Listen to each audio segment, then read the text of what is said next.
and welcome to the Book Bunch. My name is Sam. It is so great to have you guys here for another video. Today we are going to be reviewing book 1 and 2 of the Consortium series, which is Recorder and Apparition. I'll leave the covers up here for you so you guys can have a look to see what I'm talking about, because I only have them in ebook version currently.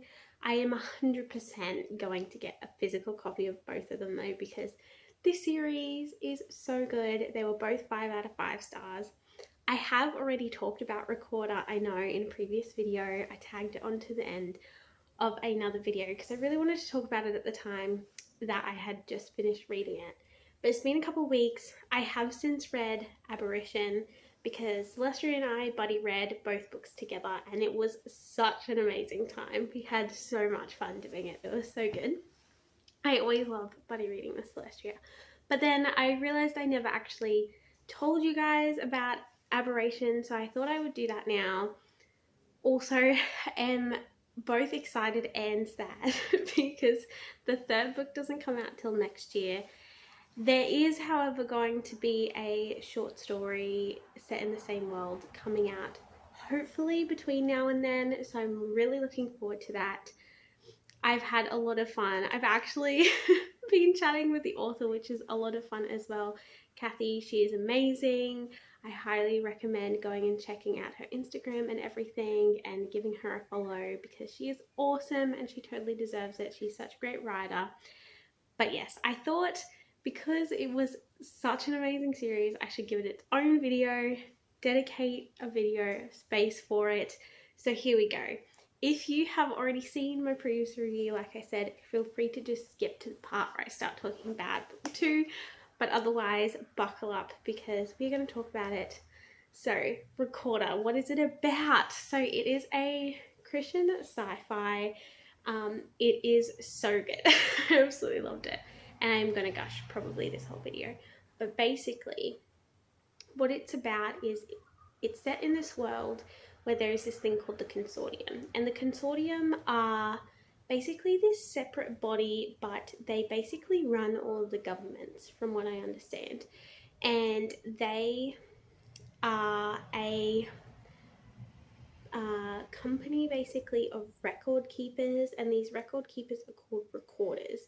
These recorders are people who have been genetically enhanced, normally like in the late stages of conception, so when they're still in the womb, by parents who don't want their children and want to gift them to the Consortium, or by people who've basically been told that their baby's not going to survive, so they gift them to the Consortium in hopes that the Consortium can save them by giving these enhancements. And these enhancements are more so just like better vision, more alert to their surroundings, stuff like that. And it is like a precursor to them getting an implant when they're able to, which I believe happens like around the time they're born. But I'm also not 100% sure about that because I didn't really understand all of that kind of stuff.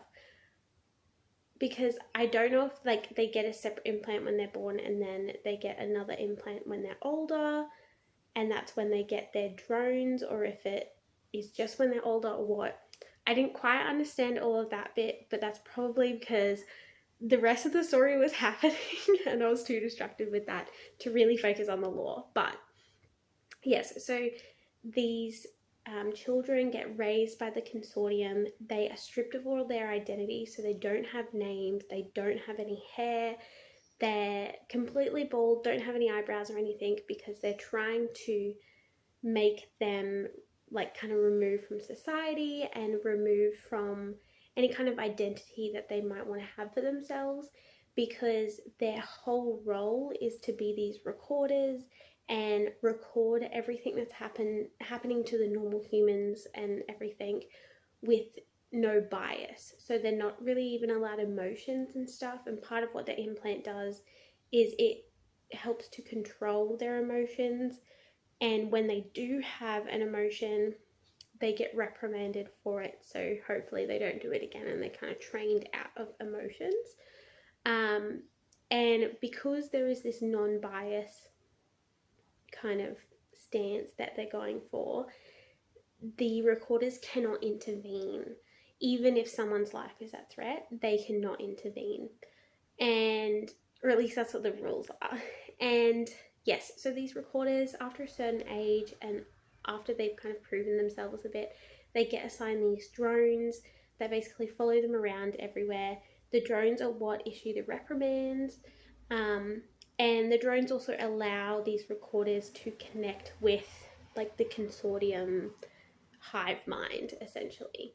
It gives them access to this massive database and all sorts of things. It also allows them to obviously upload their recordings and all of the rest of it.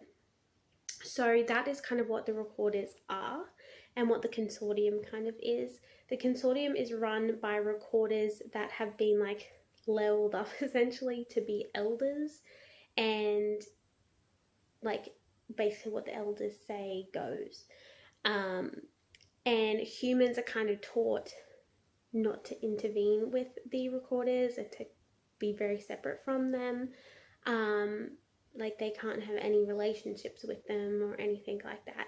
It's a very weird society, but so interesting at the same time.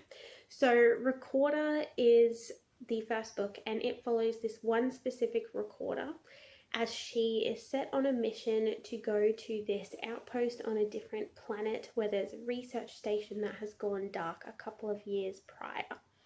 And they don't know what's happened. The recorder that was on that station went quiet a couple of weeks before the whole station went dark, and so they don't know what happened. All they know is that there was an alert put out for a radioactive situation. So this ship with this recorder on it gets tasked to go investigate, because enough time has gone past that if there was radiation they should be fine, because this is space. And apparently they must have technology and everything that 2 years is enough for radiation stuff. I'm assuming because like the bases themselves would have like some kind of scrubbing technology in them. But yes, so they decide to go investigate, and this recorder is specifically tasked with not only recording what happens with the crew when they arrive, but also for finding out what happened to the recorder on the station and to retrieve the recorder's body and drone. So this recorder, she goes with this ship, and they arrive on the base. She has been experiencing a little prejudice from the crew because, again, humans are kind of have this hate for recorders, typically because of that no bias rule where they can't help humans in need.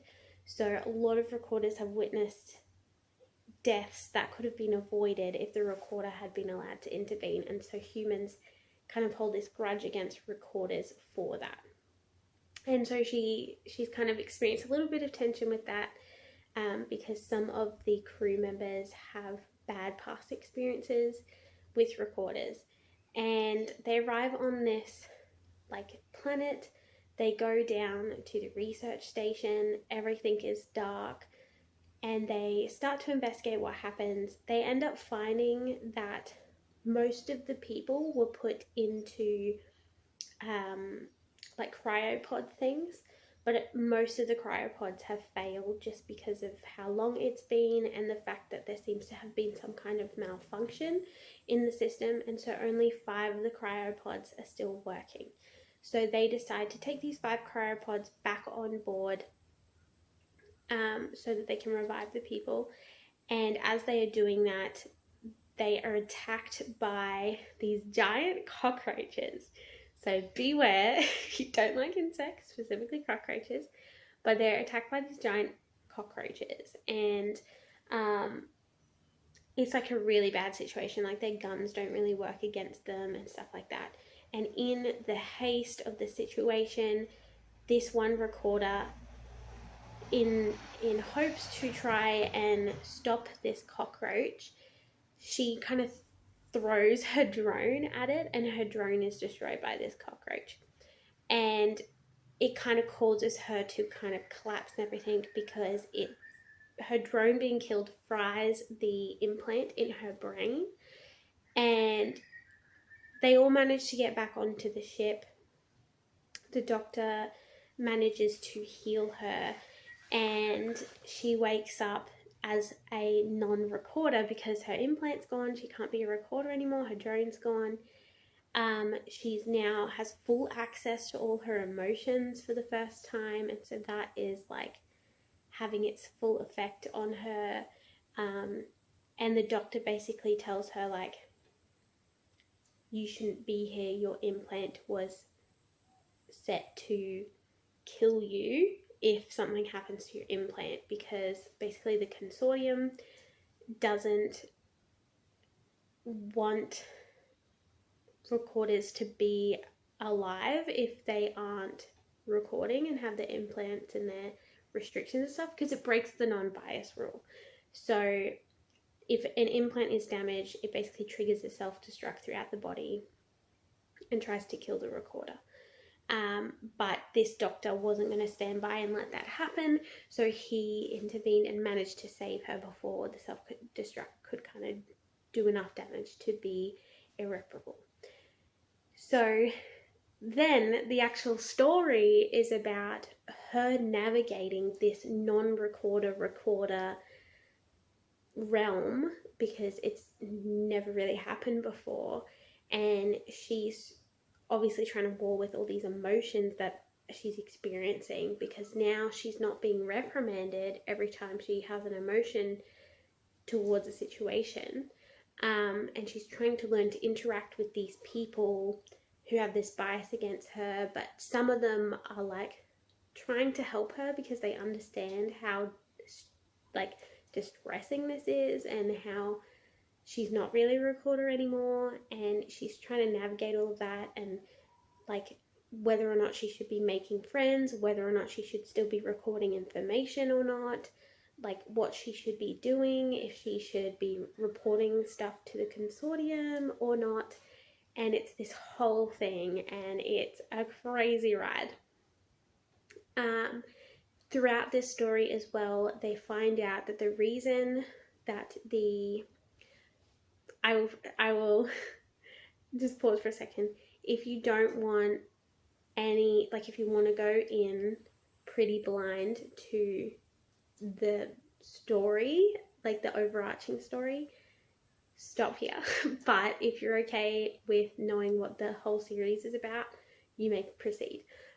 But basically, they end up finding out that this research station, someone was like the reason it was shut down, and everyone was shoved into cryopods and everything, is because someone was illegally creating a virus to kill people, and some of the people in the research station found out that this person was doing this, and then this person was killing people off and like going to set off the virus, and so that's why everyone went in the cryopods. So that's actually the real reason why it went dark, and they find this out, and this crew is then like, do we tell the consortium about this virus? What do we do? They don't know whether they've been exposed or not, and they don't really know what they're looking for. So there's also that going on at the same time. And it's a bunch of chaos. But yes, that is book one. I will leave it there so I don't spoil the ending. But it is so good, and I really, really, really, really, really loved it. I definitely gave it a 5 out of 5.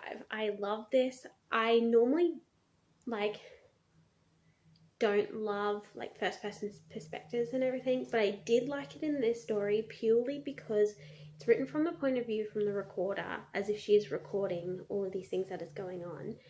And it's so interesting to like read through her voice, because it's almost a bit robotic and everything because of her conditioning.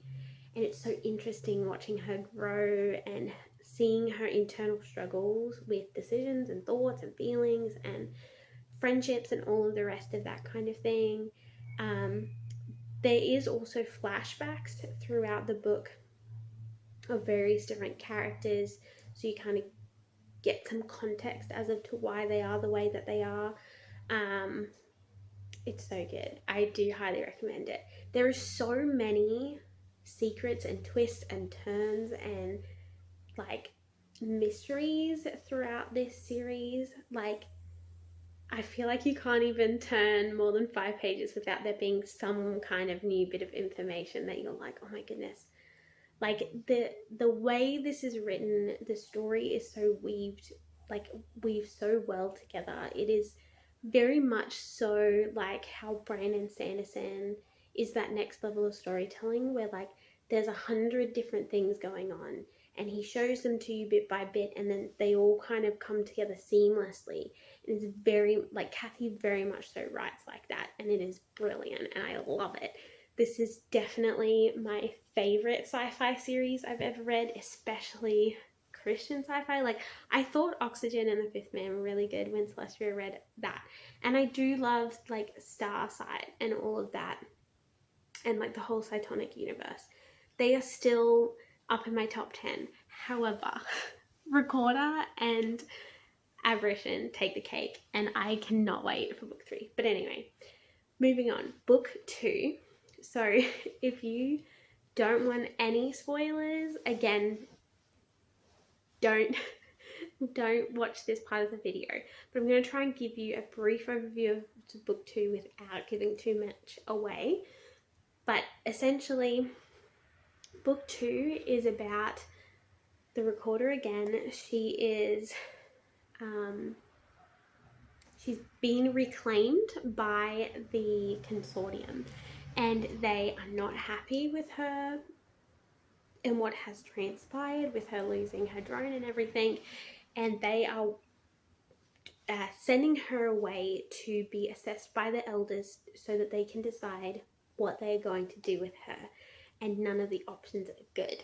So she's basically waiting to be sent to almost like death row, essentially, or even like, if not death row, it'll be like some kind of really bad slavery almost, or like bad kind of punishment. There's no good options really.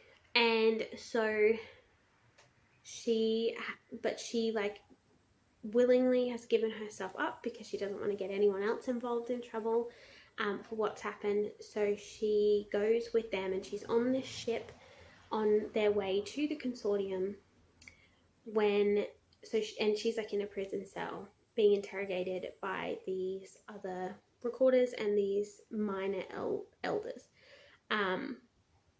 And she doesn't really know how much time has passed because she's just been locked in the one cell, and she just sporadically gets food and stuff. They've also stripped her down to pretty much underwear, so she's very cold and not being treated very well.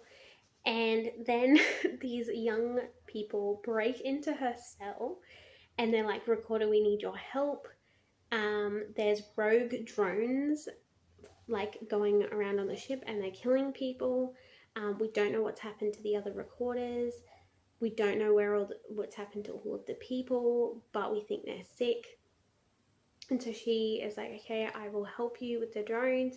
So she like goes with them to find these rogue drones and shut them down, because she knows how to do that with all of her training and stuff, because she can basically put them into like almost like a sleep mode kind of thing.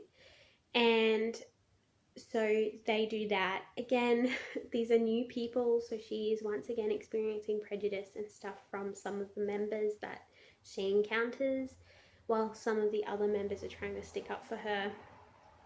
And yes, they find out that this ship is infected with this virus that was created on that research station. So even though she's on another ship, the infection has spread. So she is also trying to help these people with that, and trying to help with the cleanup and the quarantine and everything. And then the elders and the recorders that were on the ship come and get her. and to like stop helping them, like leave them alone kind of thing. But then the elder basically gets a call from the other elders, like the actual consortium, and they are all instructed to turn the ship around, and the ship needs to go back to meet up with the original ship that she was on. Because as part of her punishment, at least at this stage, as well as the punishment of some other recorders that weren't following the recorder rules of being biased, they are all being sent into the danger zone, the infection site, and they're all being sent, all the people that have already been exposed to the virus, so her previous ship and this new ship, are being sent back to that original research station to find out more, anything they can about the virus, who made it, what it does, how to create a what's it called a vaccine, all of that kind of stuff. So they are all turned around, the ships all meet up, she meets up with her old crew, and they are sent back to this research station. And the elder that is with them is horrible because he is being forced to go, but he wasn't really exposed, and he isn't given a choice. Like all the other recorders that are going, they're being given a choice of like, you can pick this punishment or this punishment, whereas this elder, his life is being put at risk just because they're telling him to, and so he's taking it out on the recorders, especially our main character. And yes, it's this whole battle of them trying to figure out what's up with this virus, find out more about it, see if they can do something about it, and also dealing with this conflict of having this elder basically causing trouble for them. And it's, again, so interesting. I absolutely loved it. It was so good. The very first bit where she's on the ship with all these new people, Celestia and I did find that like not quite as good, just because like we had this really strong bond with all these other people and we had to get to know a whole host of new people. But that very quickly remedies itself, so then it wasn't a problem. I still definitely give it a 5 out of 5 stars. It was so good. And the ending and the stuff that happens, because there is sacrifices made and it is sad, and we cried and cried and cried. And was also screaming at parts and everything. It was like such an emotional ride, and we cannot wait till the third one. It is going to be so good. But yes, I mean, I feel like that's all I can really say. Like, there's so much more I want to say, because like there's some of the things with some of the characters are like, but like I can't, because it will spoil things, so I'm gonna leave it there. But if you would like to talk to me about it, I'd love to talk to you guys about it. I'd love to hear your thoughts. That is Recorder and Apparition. Thank you, Kathy McCrum, for writing these amazing books. I cannot wait for more in this series. And yes, keep writing. You're good at it. God bless you. And yes, everybody have a great week, and I'll see you in the next video. Bye.